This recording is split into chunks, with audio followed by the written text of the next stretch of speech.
This channel does not promote any violent, harmful, or illegal activities. All content provided by this channel is meant for an educational purpose only. আরো একটা বাংলাদেশি কলোনির হদিশ সেবার সন্দেশখালীতে শেখ শাহজাহানের মদতেই বাংলাদেশ থেকে অনুপ্রবেশকারীদের ঢুকিয়েছিল শাহজাহান শেখ। বাংলাদেশিদের ভোটার কার্ড বানিয়ে দেয় শাহজাহান। লক্ষ্মীর ভান্ডার রেশনও পেত অনুপ্রবেশকারীরা। এসআর আবহে অনুপ্রবেশ নিয়ে সরব সন্দেশখালীবাসী। অবশ্যই চিনি, বাংলাদেশে। এখানে ওই শাহজাহানের ছাত্র শাহ এখানে এসেছে, তারপরে এখানে ভোটার করেছে, ভোটার লিস্ট বানিয়েছে, খাদ্য সুরক্ষার কার্ড করেছে, লক্ষ্মীর ভান্ডার পায়, সবই কিছু পায়, রেশন পর্যন্ত পায় এখানে।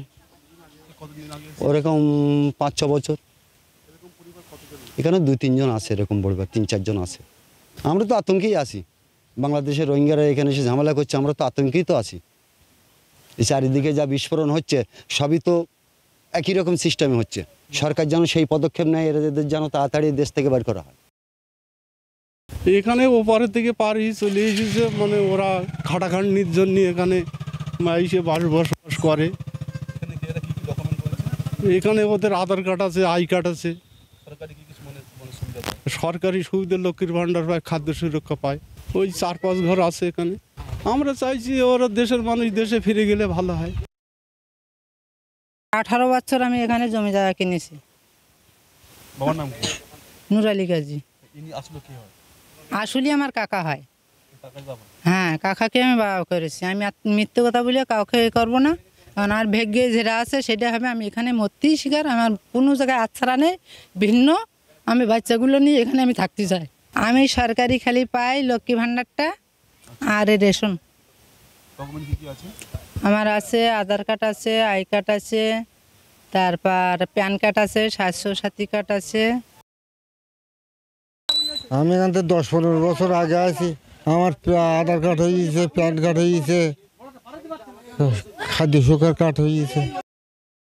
আমি অলরেডি 2জনকে আইডেন্টিফাই করেছি। একজন এসে বিগত 5-6 বছর আগে, আর একজনের 2002-এর ডাটা নেই, কিন্তু তার আগে নাকি ছিল, এটা আমি শুনলাম। আর আপনারা যেটা ফর্মের ব্যাপার বলছেন, ফর্ম তো নির্বাচন কমিশনের নির্দেশ অনুযায়ী 2025 লিস্টে যাদের নাম আছে তাদের সবাইকে ডিস্ট্রিবিউট করতে হবে, সে অনুযায়ী সবাইকে ডিস্ট্রিবিউট করা হয়েছে। শুনলেন একে একে বক্তব্য, স্থানীয়রাও বলছেন এবং যারা বাংলাদেশি কত বছর আগে এসেছেন, কি করছেন, কি পান, সরকারি সহায়তা, সমস্ত কিছুই তারা নিজেরাই মুখ থেকে বলছেন। আপনারা শুনলেন। আমরা একটু প্রতিক্রিয়া নেব বিজেপির সজল ঘোষ, তিনি আমাদের সঙ্গে রয়েছেন। কি বলবেন সজল দা? এখানে আরও একটি বাংলাদেশি এলাকা এবং সেখানে বাংলাদেশিরা বলছেন যে কেউ 18 বছর এসছেন, কেউ কাকাকে বাবা বলে পরিচয় দিয়ে ভোটার কার্ডে আছেন, কেউ 5 বছর আগে এসেছেন, সমস্ত সুযোগ সুবিধা সরকারি পান। ওরা কেউ কাকাকে বাবা বলেছে, কেউ বউকে মা বলেছে, দিয়ে পশ্চিমবঙ্গটার ষষ্ঠী পুজো করেছে। অথচ বাংলার মানুষ, এটাও দুর্ভাগ্যের, যেগুলোকে না সহজভাবে গ্রহণ করেছে। আমার সমস্ত চলে যাওয়ার পরেও আমরা এত অলস, এত দুর্বল জাতি যে আমরা তার কখনো প্রতিবাদ করার কথা ভাবিনি। কিন্তু এখন এখানকারই একাংশ অভিযোগ করছে শেখ শাহজাহান এদেরকে ঢুকিয়েছে, আশ্রয় দিয়েছে। হ্যাঁ, তাই তো। আগের সরকার শাহজাহানকে ঢুকিয়েছে, আর এই সরকার আমলে শাহজাহান লোককে ঢুকিয়েছে। এবং আপনি ভেবে দেখবেন, কখনো কলোনি তৈরি হয় না যদি না যারা অনুপ্রবেশকারী তারা যদি বাইরে থেকে লোক নিয়ে আসে, এবং স্থানীয় যারা সরকারি লোক বা সরকারের মদত যাদের পেছনে আছে তারা যদি মদত না করে, তাহলে আপনি একটা কলোনি কি করে তৈরি করবেন? একটা কলোনি তৈরি করতে গেলে একটা হচ্ছে যারা বিল্ডার তাদের লাগবে, যারা কলোনি বিল্ডার, যারা কলোনি তৈরি করে, আর হচ্ছে কলোনিতে থাকার লোক। এই থাকার লোকগুলো শাহজাহান নিয়ে এসছে। কারণ এই রোহিঙ্গাদের দিয়ে সিবিআই ইডির ওপর হামলা হয়েছিল, ভুলে যাবেন না। তো এই মানুষগুলোর প্রতি এখনো যদি আমরা ভালোবাসা দেখাতে যাই, তাহলে জানতে হবে যে আমি আমার পরবর্তী প্রজন্মের জন্য সর্বনাশ করছি। কি আর বলবো।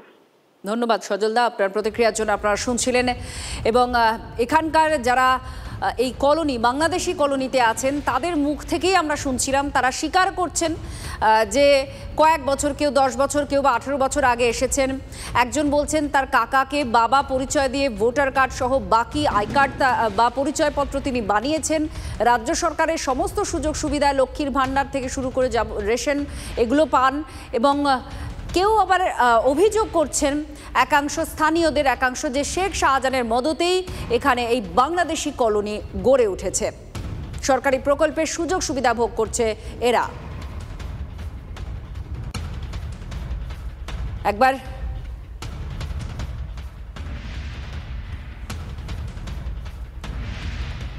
বিজেপির অভিযোগ যে এগুলো একেবারেই নিজের দেশের ভবিষ্যৎকে নষ্ট করা।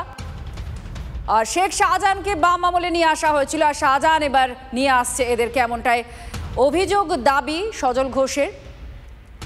এখানে নিজস্ব ভোট ব্যাংক তৈরি করার চেষ্টা করা হচ্ছে এদেরকে আশ্রয় দিয়ে। তন্ময় ঘোষ, তৃণমূল কংগ্রেস মুখপাত্র, এই মুহূর্তে আমাদের সঙ্গে রয়েছেন। তন্ময় বাবু, সন্দেশখালীতে আরও একটা বাংলাদেশি কলোনির খোঁজ, এবং এখানে যারা বাস করেন তারাই বলছেন যে তারা বাংলাদেশ থেকে 10 বছর 18 বছর আগে এসেছেন। আবার স্থানীয়দের একাংশ বলছেন যে শেখ শাহজাহান এদেরকে নিয়ে এসছে। সন্দেশখালী নিয়ে আগেও একবার নাটক আমরা দেখেছি এবং তারপরে পুরোটা এক্সপোজ হয়েছে।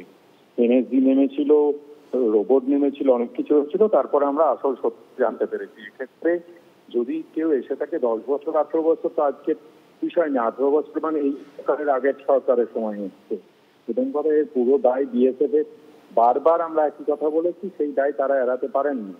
সুতরাং এই সরকারকে জড়িয়ে এর সঙ্গে কোনো সম্পর্ক নেই। আর শাহজাহান নেই, শাহজাহানকে জড়িয়ে রাজনৈতিক বাজার গরম করা হচ্ছে, এর ছাড়া আর কিছু নেই।